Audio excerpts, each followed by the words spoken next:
and sorrow in the fact that we are going to miss and we love somebody, there's comfort knowing that if that person knew and accepted Christ, that they go with him and that they're with him.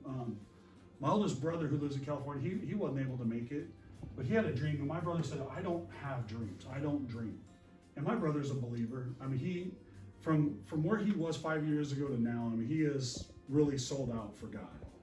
And he's really striving in his relationship with the Lord. He goes, I had a dream, and it was Mike. He said, Mike was slender, thin, running around and saying, you guys got nothing on me now. You guys have nothing on me now. And so I don't think dreams are a lot of times by accident. I think there's meaning to dreams. And I don't know if that was God's way of saying, hey, I've got this. You know, he's in a better place. Because I think God uses dreams to do those things. So I just felt like I just wanted to share that with you guys as comfort. And I was just thinking back, you know, on memories that I have with my brother. My brother was very quiet, very to himself. But there was times when he had sparks of life and he did things and he had a lot of fun. And so I began to really just think about memories I had. I just want to share them and just kind of give you a timeline of his life a little bit and what different things maybe happened in those. My brother was born December 30th, 1964. He had just turned 55 the day before he actually went to the hospital. Was born in California. My first memories I remember of him, we actually moved to South Carolina back in the early 80s. And I was a young kid. I think I was maybe about 10 years old. And I would hang out a lot with my brother. I was the youngest. He's the next youngest, but there was a 7-year separation. So in my family, I'm kind of the baby. There was nobody that really, he was the closest one that I can remember kind of growing up with. And I remember hanging out a lot there with him. My brother, he enjoyed fishing. And so he would kind of help watch me. You know, my mom had a business of grooming dogs and boarding animals. And my brother would a lot of times would kind of help watch me. And he would always say, he would tell me, hey, Chris, pretend to be sick. Go tell mom that you're not feeling well, be sick, or say you're sick, and then we'll go fishing. And so that happened quite a few times. In South Carolina, there's fishing everywhere. If any of you guys have been in the Carolinas, there is fishing holes all over the place. And we'd go to catch catfish. They would have lakes there that would stock carp. My brother would actually make some kind of weird mixture of grains and honey and molasses and all this. Steak. And what's that? Steak. So we would go and we'd go fishing. We caught a lot of catfish and carp together, and you know, just kind of a fun memory. I was kind of chuckling about it. I remember that he would like to wrestle with me, I think, because at that time I was a lot smaller than him. And we'd wrestle, and we just would have a good time. I enjoyed those memories, those years with him. Kind of as my older brother, he would, you know, looking out after me, wrestling, you know, wanting to spend time with me. I don't even remember. I remember one time we had to count our pennies because we wanted to go bowling. We started gathering up change just to try to make enough change to go each bowl a game of bowling and to go do something together. And so, you know, there was a lot of fun. You know, we also lived in Houston, Texas after that in the mid 80s. And I was kind of coming into the young teenage years. You know, he was probably right about 20 years old. And believe it or not, my brother was really into thrill rides, roller coasters. Well, in Houston, they had a park called Astro World, and then a park next to it called Water World. And for the couple of years we lived there, he would buy season passes for him and me. He worked at the Kroger grocery store, and I remember he would buy passes for us. And we'd just go and we'd get on rides, and he would just want to ride them over and over and over again. And I was all for it because I liked it too. And you know, we had a lot of fun doing that. It was a memory I had of him, was just going and doing those things, and him wanting me to be a part of that, and him paying my way and making sure that I could do that with him. From there, he moved off on his own, and there's other places I'm just kind of highlighting, but he lived in Miami, Florida, kind of in the late 80s to early 90s, And he worked, my mom had married Chuck, my stepdad Chuck. They were in the ostrich business. My brother really took to that. He loved exotic animals. He loved wild animals. He loved those kind of things. He got a job in Miami where they would actually import ostrich eggs, and they would have to be quarantined. And so he worked in a quarantine station there in Miami. Well, when he was there, Hurricane Andrew, if any of you guys have been around long enough, that was a major Category 5 storm and hurricane that hit there and just devastated. It's still one of the worst hurricanes in history. Well, my brother Mike was actually there during that time. Another thing that's when he went to Jerusalem. So I think they had ostrich egg farms in Jerusalem, and that's one of the places they were bringing eggs into outside of Africa. And he got an opportunity to go there. And I remember when he came back, or even later on, I think maybe when I became a youth pastor, he told me about his experience there. And he said he had went there and he got to see the tomb, and he got to see all these historical things that really pointed towards the fact that that Jesus really did exist, that the things in the Bible were real. Like you could really see some of those things that maybe those Bible stories we heard as a little kid actually were true. And I remember him saying, Chris, it's not a fairy tale. He goes, when I went to the empty tomb, I felt something. Because I felt something real about that. And so he had that opportunity to go there and really, I think, experience God in a different way, in a real way that worked and made sense to him. Because he told me several times he really had an experience with what he felt was with God. Later on, a little bit later on in life, he lived in Sacramento, California. We're from kind of that area. That's kind of where we were born. And he lived with Grandma Mary on his dad's side. And she wasn't my grandma, because Mike and I shared the same mom, but we didn't share the same dad. And she was from a different, but she took me in. Mike said, "Hey, why don't you move to Sacramento with me?" I was maybe at that point 17, 18 years old, I think. I didn't live there a long time. He goes, "But I work at 7-Eleven. I'll get you a job at 7-Eleven." And he and I worked together at 7-Eleven. We lived at his grandma's house. We were both really into sports. We enjoyed sports, so we were really into sports cards. He and I would go and buy sports cards and take them to shows. They used to have centers where you'd go and they'd have all these different things where people brought all their sports cards, and you trade them or you buy and sell. And we used to enjoy doing that kind of stuff. Kind of hunting those things down and looking for special cards and different things like that, which was kind of a neat memory. So I had a lot of different memories of him from being a kid all the way up to being a young man. When he moved to Phoenix, Debbie and I were already here. We were married. He became a respiratory therapist. And one thing I could say about my brother is my brother was extremely intelligent. He was the top guy in his class, super smart. I remember he used to brag about in school that he would never do homework and get straight A's on every test. He was just extremely naturally smart and intelligent. And so it didn't shock me when he became a respiratory therapist that he was the #1 guy. Probably one of the most awesome things that I remember, and I will say still my favorite memory, is I had become a youth pastor. I have this Bible sitting here next to me. It's a Dake's annotated Bible. My brother actually bought this Bible for me when I became a youth pastor. He wanted me to have the best Bible possible. And if you study a Bible and you study verses, you will know that an annotated Bible, especially the Dake's one, really will break down scriptures and break down the Greek and really give you an in-depth process of what was being said in that verse.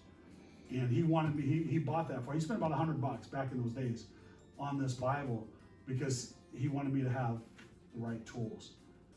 But he started attending. I was at Mesa New Life as a youth pastor, and he started attending the church.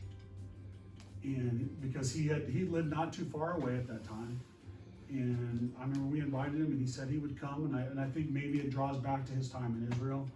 But I'll never forget the day that he actually walked down the aisle and accepted Jesus Christ as his personal Lord and Savior, and had that experience with God. And so that's why I say I know he knew about God, because he made that decision. Probably a really funny memory. We did a youth trip to Magic Mountain, and I said, Mike, I need you to go. I need your help. I need you to drive a van. And he said, sure thing. My brother was he was a new Christian. So a lot of things maybe you don't always know better. But he kept dropping cuss words and going, in front of all the youth kids. I'm going, oh my word, they're going to go and tell their parents. I'm trying to explain this. But you know what? It was just like, hey, he was excited to be there. There's actually a picture of him with a couple of the characters on our little board there. And it was probably, that was probably the happiest I ever saw him in his life. Is he was with his brother. He was doing things for God. He was trying really hard. And I'll never forget, I remember there, and we're still in contact with some of our kids from that youth group. Actually, one of them's a captain in the sheriff's office now. And so we've been friends. Their names are the Kratzers. But I just remember they were there, and I remember seeing my brother all of a sudden screaming, and he was above my head on this, I don't know what, it looked like a burrito. It was like a bungee cord thing. What's that? It was like one of those bungee. Like a bungee cord thing, and they're all wrapped up like a burrito. Him and two of the kids in the youth group flying through the air. I was like, there is no way I would do that right, let alone do that with my brother. But just having a great time with the kids, and we just had a lot of fun on that trip, and it was really a neat memory of my brother doing ministry with me and being a part of that.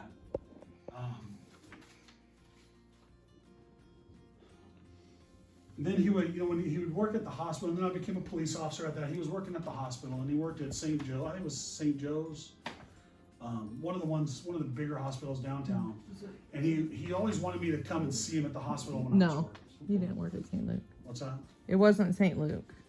I thought it was St. Joe's. You did say St. Joe's. Yeah, she was asking. Oh, okay. So, anyways, whatever hospital it was, he'd always want me to come and visit him in uniform. That was a big deal to him. My brother's a cop. But what I realized is that he wanted me to come there so he'd tell his fellow coworkers I was coming to get him. No. He wanted to play jokes on his fellow coworkers and stuff like that. But he was proud of who I was. Whatever I was doing, he was proud of it. He'd always tell me, man, you know what, man, I'm so proud of your boys. You have such a great wife. Like he felt like just really proud of what I did in my life. And so there was little things that he would do to really show that. So I always thought that was kind of funny. He ended up getting married to our next door neighbor. And when we lived in Mesa, he moved off to Iowa. Unfortunately, over time, things didn't work out. And then he moved home to California to live with my mom. After that, they lived up in Oregon House, where they'd had exotic animals up there and different things. Mike and I had a lot of interactions with llamas, with ostrich, with emus. He would laugh. He'd send me in to go get ostrich eggs up with the ostrich ranch. And then when the ostriches would chase me around and I'd have to dive on the ground, he'd just sit there and laugh at me. And I thought, this thing's trying to kill me, and you're over there laughing. But we had a lot of fun up there. But he lived there with my mom. And then about 3 years ago, they actually moved back here, just right around the corner from us. And I've really been, for the last 2 years, just really working, trying to help take care of my mom and him. And then, he ended up passing away. And I'm thankful for those 3 years that I would be able to go there and see him. I mean, my brother got to the point where he was very introverted and just dealing with a lot of pain, bad headaches, so he wouldn't spend a lot of time when we came over. But he would always ask me about these three. He loved my sons. I think he had a major crush on my wife. But he always would ask me about what they're doing. When Josh was throwing disc, that's the only thing he would ask me about. What's going on with Josh? What's happening? How's he doing? He just really loved him. I mean, I think about even when Stephen was born, he was excited to be an uncle with one of my kids. He was excited to be an uncle with Stephen. And I don't know if you guys remember those Beanie Babies, he literally bought every Beanie Baby possible on earth to find for Stephen. He thought that was what Steven needed, and he would search the globe for Beanie Babies. There's probably 100 of them at one time, if not more. You know, he And that knew was different before things about online shopping, so he would wait at the stores for the new they ones. didn't have Amazon. I mean, he would wait. You guys remember the old Mervin's commercial, open, lay in San Antonio? It's kind of like that, but you know, he loved these guys. He never had kids. You know, I think that's something he wanted. So in a sense, he kind of felt like maybe they were a part of him, and he wanted to be a part of their life. And so, you know, these are just some memories that I had of him. You know, I wish he'd have been in better health over the last several years, or we could have done something. I remember, I think it was, I don't remember which of the boys were, but we took him to a Star Wars movie, I think here, and that was like a highlight, you know, for him to be able to get out. Because in reality, I think he got out of the house maybe once every 6 months to once a year, maybe over the last year or so. He would have doctor's appointments before that, but he just even stopped going to the doctor. So, you know, he didn't get out much. So I know that was a special memory that he had when he went to. So I think it was Andrew and Josh, I think, that went with us. So some things that Mike, like, as you guys notice, there's orange and black stuff around here, or tiger things. That was one of the things my brother loved, was tigers. And I think it started back, my grandpa used to call him Tiger, and I think that's really where it started. My brother would wear a gold chain with a tiger on it. And anything he had, I mean, he loved like video gaming. His name was Tiger Lancer. He has like a big, I don't know what you would call it, like a hanging, tapestry of a tiger. So he loved tigers. So that's why you see tiger themed stuff in the orange and blacks. You're like, what is that about? That was his favorite animal. By far was a tiger, and I think he kind of saw himself in a way kind of like a tiger. And Mike was kind of a protector. He would have protected me, my mom, any of us if he needed to. Another thing he loved, and I don't know why, he loved the Raiders. I don't know how anybody could like that football team, but he did. He really enjoyed them probably in their early years. When they were actually a good football team. But he loved the Raiders. That was his food. He loved Chinese food. That was one of those things he and I were really in common with. There was lots of times, I remember as a kid we'd go to Chinese food places. He loved Chinese food. He loved thrill rides. Like I said, when we went on that youth trip, he wanted to go on every scary ride. When I was a little kid, there was this place in Northern California, in San Jose, called Marriott's Great America. And they had a ride there called the Demon, and he wanted me to ride that. He could ride it, and that was fine, but he wanted me to ride that, and I was scared to death. And he goes, listen, he bribed me with one of those pins that you remember, we used to get pins, and you'd put them on your shirt, and it'd be like a big metal pin with a thing. So he bribed me with that, and that ride scared me to death as a little kid. But, he was like, oh, wasn't that the greatest thing ever? And so he loved thrill rides. Probably one of the things that I would say I remember most is he loved to read. He was a readaholic. I think he could wipe out a book in 1 to 2 days. And I would say if you were to try to count how many books he's read, it would be in the thousands, if not tens of thousands. He just loved to read. And that goes back to just the intelligence level he had. I mean, he knew so much stuff. I mean, just his brain was just full of stuff. So these were just some kind of memories of me. I wanted to give other people an opportunity if they wanted to say something, that they could do that they would have that opportunity to maybe just express a memory or two that maybe they remember. So, if anybody has something they want to throw out there, again, we're all just family. I'll say that I have a few different memories of Mike, but Mike had a very dry sense of humor, but he was very funny when he did say something, even though he didn't really laugh. It was different, but it was actually kind of funny. But he kind of was like an Eeyore mentality. So that part was kind of funny, but he didn't call us often. And but a couple things that I remember is that he would sometimes call when he just really felt like he needed to. And one time he called, and couldn't have been better timing, but he said he just felt like he needed to call, and it was the day that Chris got shot. He was the first person to call me, and he called at 6:00 in the morning and just was like, "Is Chris okay? There's something that I've been feeling." And I said, "No, Mike, he just got shot." And he was like, "What?" And he had no idea, but he just had that sense over Chris that something wasn't right. And so I think that he really loved Chris. And another thing is that Mike was very, very to himself. But as we were going over he didn't have a lot of things. We were just going through his desk. I noticed that he had every card, picture, anything that these guys ever sent him.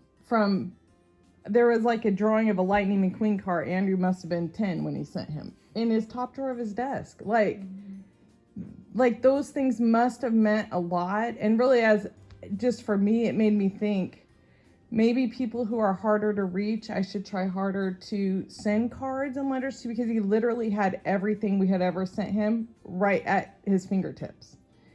And even one of my cousins actually sent him a card, and it was my cousin Karen, who passed away this year as well. And her card was in there to him. And so it was like, that must have meant something to him. And a funnier story is, when I grew up, practically my whole family would share one small can of Campbell's chicken soup. We did not know, super size until I married Chris. There was no such thing. And so when Mike called us one day and he said, "I'm bringing steaks over to the house." And we're okay, and this was when we were in Mesa.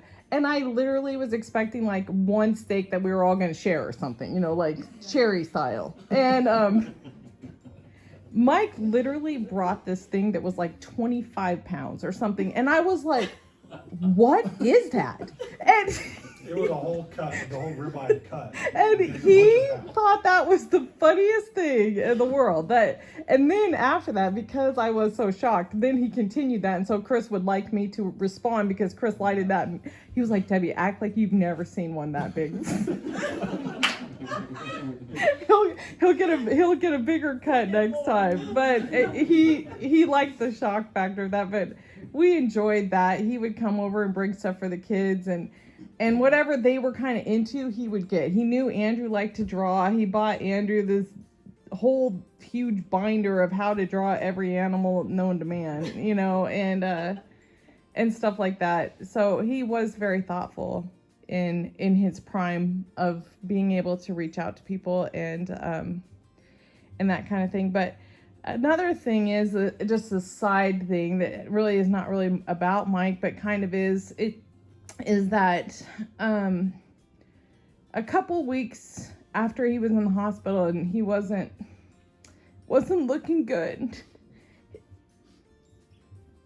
we thought he was gonna make it, and I called Andrew and I was telling Andrew about it, and Andrew said that he just got on his floor and he was just like, "God, I can't be there. No one can go to the hospital. We don't know where his heart is. We know he knows of you, but has that relationship made the trip from here to here?" And Andrew was like, "I don't know." And he said he was just on his floor, just crying out to God, just like, "God, spare his life enough time to where this trip can happen, where he goes from just head knowledge to heart." And we feel like that's what happened. Like, God gave him another week. And I think that even going to the hospital, and Chris and I talked to him on the phone, and he was laughing. Chris was like, I asked Mike, I said, Mike, have you seen any bright white lights? And he said, no, not yet. And Chris goes, Mike, if you do, go toward the light.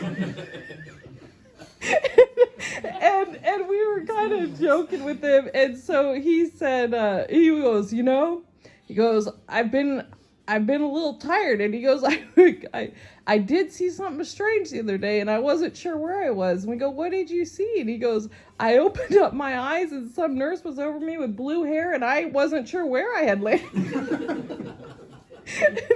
And so, we were kind of laughing about that, but I feel like God gave him the time he needed to make things right with him, and I just appreciated Andrew's prayers and just the fervency.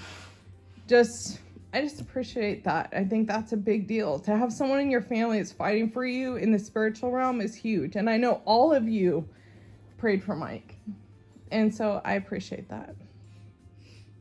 Thank you. Anybody else have anything they'd like to say? I have a quick funny story about Mike. Yeah. I remember when we went up to Grandma's house in California for one of the Christmases. This is one of the things that all of us remember that's hilarious. He was really into his gaming and stuff.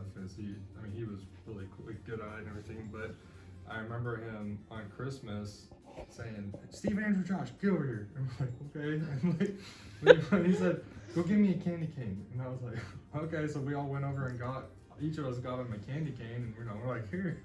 And he goes, "Merry Christmas, here's a candy cane." It was one of the funniest things. His humor is always hilarious to me. But we each got a candy cane, so.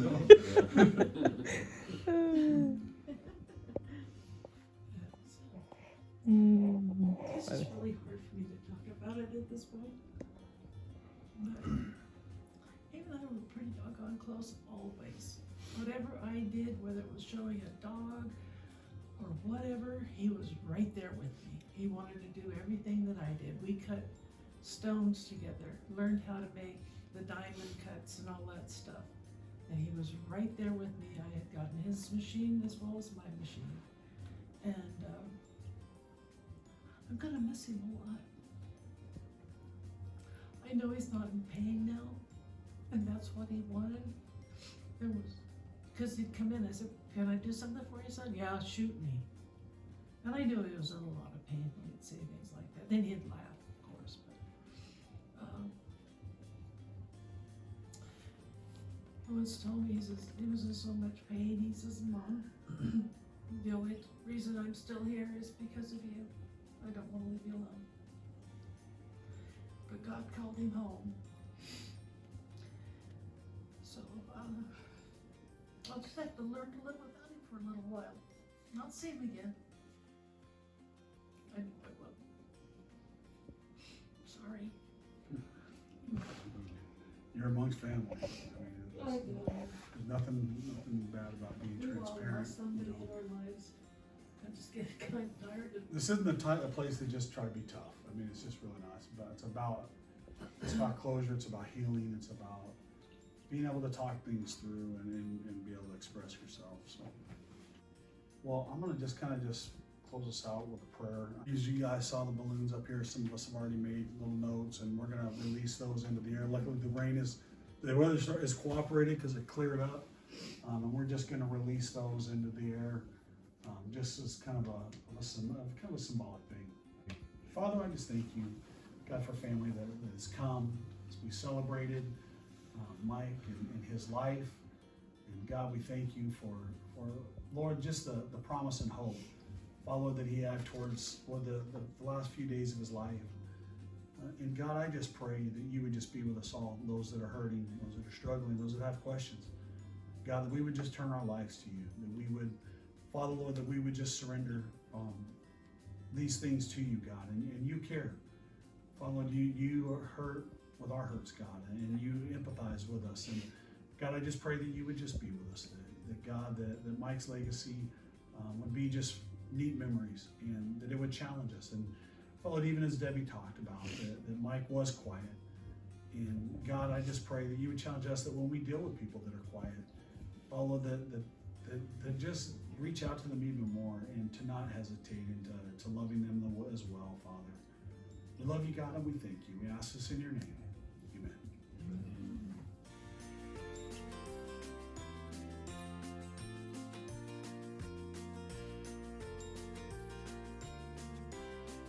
My mom's going to release a balloon for Mike's dad because he couldn't be here, but we'll just release these as just a symbol and just send them up, send a good word up to him up there. So on 3, we'll let him go. 1, 2, 3.